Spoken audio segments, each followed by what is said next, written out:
Hi, I'm Kelly and I'm here with Karyn, and we're here to answer your grief questions.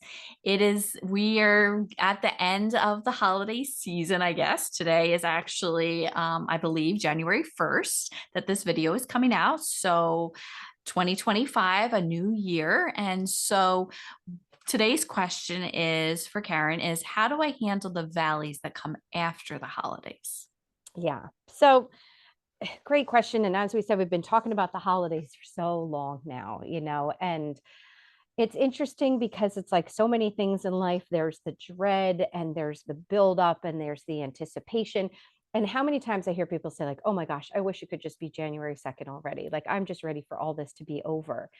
And, unfortunately, I think not everybody, but some people find on the other side of it, they're like, oh, like this isn't really actually that much better, because as odd as it is, as hard as it is to like people be festive and have the lights and the music and everything like that, I think we all sort of know, also depending on where we live. Kelly and I are both in the Northeast, so it gets cold, it gets dark, it gets gray.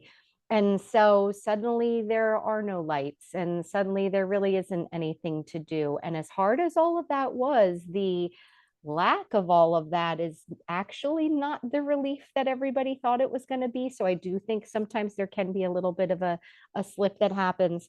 And so that's not to scare anybody. I mean, it's just, to me, I've tried to start to embrace where we live and the time of year and the fact that it gets dark earlier. And it's just like, this is the time to be going to bed early, to be doing your inside activities like puzzles and reading and, things that are really cozy.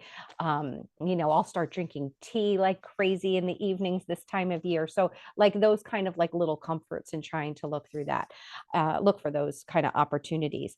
I think it's also a good time to actually get caught up on some rest and some. Now you don't have to be worrying about gifts and other people, and where this really can be a time to really maybe reconnect with yourself a little bit, maybe even really reconnect with your grief.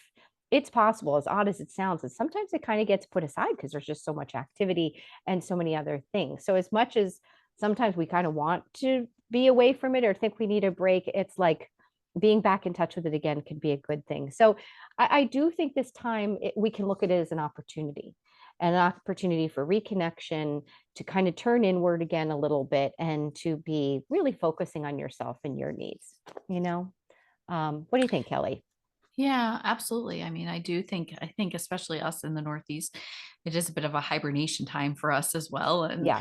just want to cozy up on the couch with a blanket and, maybe watch some TV and just relax. And I do think the holiday season can be so much anticipation as well when you're grieving, and that almost that the nervousness and anxiety of how am I going to get through it? How am I going to handle it? There's so much pressure, right? This is such a busy time of the year, whether you have kids or you don't. There's all these activities that are going on and all, it can be a lot and Yeah. it can be completely exhausting. And so when you're so busy like that, I think you're right. I think sometimes that grief can be put on the back burner. Hmm. And so that's maybe why it feels so big again after the holidays are over, because it's like in your face again and Yeah. you don't have all of those distractions. But I think it's a good time to kind of sit with that grief.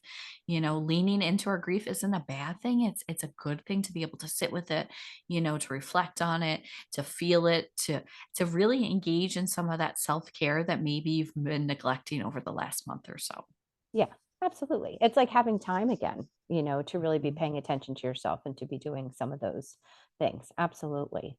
So, yeah. So I mean, I think that's what I would hope that people feel like they could do. And again, seeing it, we talk about so much about mindset, and I've been using the word reframe a lot lately, like reframe the idea of a time and what it can be, and sort of look for those opportunities with whatever they could be. Great. Yeah. So to summarize, Karyn, Yes. how do I handle the valleys that come after the holidays? Well, I guess first start by recognizing that it's normal that they come for a lot of different reasons. It's kind of like the letdown after the holidays that can happen. All of the buildup of energy can kind of have a little bit of a crash that can happen. But I think, as we were saying, just making it an opportunity for introspection, to turn inward a little bit, to not have to worry about everybody else so much, to be getting to bed early, to be getting cozy if you can, kind of getting yourself closer to small comforts, and really just taking care of yourself, because that's probably been neglected through the holiday time for sure. Well, thank you, Karen, and Yes. thanks all for watching. So make sure you subscribe and stay up to date. You can go back and watch all of our other videos that we've been posting now that you Yeah. have some maybe free time. Yeah. But we put out new videos every Wednesday and Saturday, and we just want to thank all of you for subscribing and for watching our videos. It means so much to us. This was a big thing that we took on for 2024, and I'm really proud of what we're creating together. And I hope you'll continue to watch us this new year. And I hope that this new year is just peaceful and gentle for you.